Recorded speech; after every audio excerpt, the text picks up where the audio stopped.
പ്രതി കൊടിസുനിക്ക് പരോൾ ലഭിച്ചു. കൊടിസുനിയുടെ അമ്മ നൽകിയ അപേക്ഷ പരിഗണിച്ചാണ് 30 ദിവസത്തെ പരോൾ അനുവദിച്ചത്.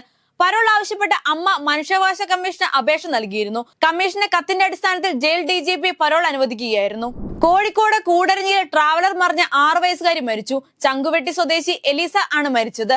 അപകടത്തിൽ സ്ത്രീകളും കുട്ടികളും ഉൾപ്പെടെ നിരവധി പേർക്ക് പരിക്കേറ്റു. കുട്ടികൾ ഉൾപ്പെടെ 26 പേരാണ് വാഹനത്തിൽ ഉണ്ടായിരുന്നത്. സൗദി ജയിലിൽ കഴിയുന്ന കോഴിക്കോട് സ്വദേശി അബ്ദുറഹീമിന്റെ കേസ് റിയാദ് കോടതി പരിഗണിക്കുന്നത് മാറ്റിവെച്ചു. ജനുവരി 15 കേസ് വീണ്ടും പരിഗണിക്കും. കേസിൽ കൂടുതൽ പഠിക്കാനുണ്ടെന്ന് കോടതി. 5 തവണയായി മോചന ഹർജിയിൽ വിധി പറയാൻ കോടതി ചേർന്നെങ്കിലും മാറ്റിവെക്കുകയാണ് ഉണ്ടായത്. CPIM പത്തനംതിട്ട ജില്ലാ സെക്രട്ടറിയായി മുൻ MLA രാജു എബ്രാഹിമിനെ തെരഞ്ഞെടുത്തു. പുതുതായി 6 പേരെയാണ് കമ്മിറ്റിയിലേക്ക് തെരഞ്ഞെടുത്തിരിക്കുന്നത്. 3 ടൈം പൂർത്തിയാക്കിയ നിലവിലെ ജില്ലാ സെക്രട്ടറി KP ഉദയഭാനുവിനെ ജില്ലാ കമ്മിറ്റി സ്ഥാനത്ത് നിന്നും മാറ്റി. തിരുവല്ല ഏരിയ സെക്രട്ടറി സ്ഥാനത്ത് നിന്നും അച്ചടക്ക നടപടിയിലൂടെ നീക്കം ചെയ്യപ്പെട്ട ഫ്രാൻസിസ് V ആന്റണിയെ ജില്ലാ കമ്മിറ്റിയിൽ ഉൾപ്പെടുത്തിയിട്ടുണ്ട്. കലൂരിൽ നടന്ന നൃത്ത പരിപാടിയുടെ ഇവന്റ് മാനേജർ അറസ്റ്റിൽ. ഓസ്കാർ ഇവന്റിന്റെ മാനേജർ കൃഷ്ണകുമാറാണ് അറസ്റ്റിലായത്. വേണ്ടത്ര സുരക്ഷാ മാനദണ്ഡങ്ങൾ പാലിക്കാതെ പരിപാടി സംഘടിപ്പിച്ചതിലാണ് കേസെടുത്തത്. അതേസമയം ഉമാ തോമസ് MLAയുടെ ആരോഗ്യനില തൃപ്തികരമെന്ന് മെഡിക്കൽ ബുള്ളറ്റിൻ വന്നു. തലക്കേറ്റ പരിക്ക് ഗുരുതരമല്ലെന്നും ആന്തരിക രക്തസ്രാവം വർദ്ധിച്ചിട്ടില്ലെന്നും മെഡിക്കൽ ബുള്ളറ്റിൽ പറയുന്നു. അണ്ണാ സർവകലാശാല ക്യാമ്പസിൽ വിദ്യാർത്ഥിനിക്ക് നേരെയുണ്ടായ ലൈംഗികാതിക്രമത്തിന്റെ പശ്ചാത്തലത്തിൽ സ്ത്രീകൾക്കും പെൺകുട്ടികൾക്കും തുറന്ന കത്തെഴുതി വെട്രി കഴകം പാർട്ടി അധ്യക്ഷനും നടനുമായ വിജയ്.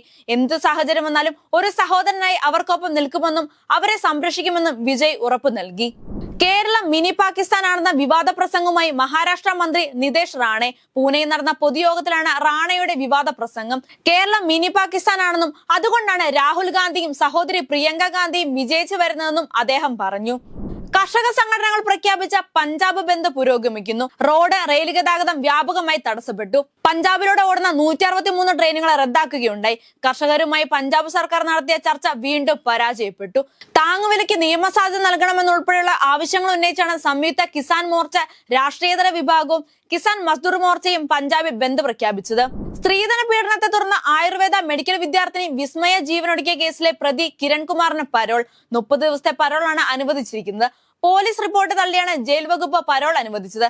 കടുത്ത നിബന്ധനകളോടെയാണ് കിരണിന് പരോൾ അനുവദിച്ചിരിക്കുന്നത്.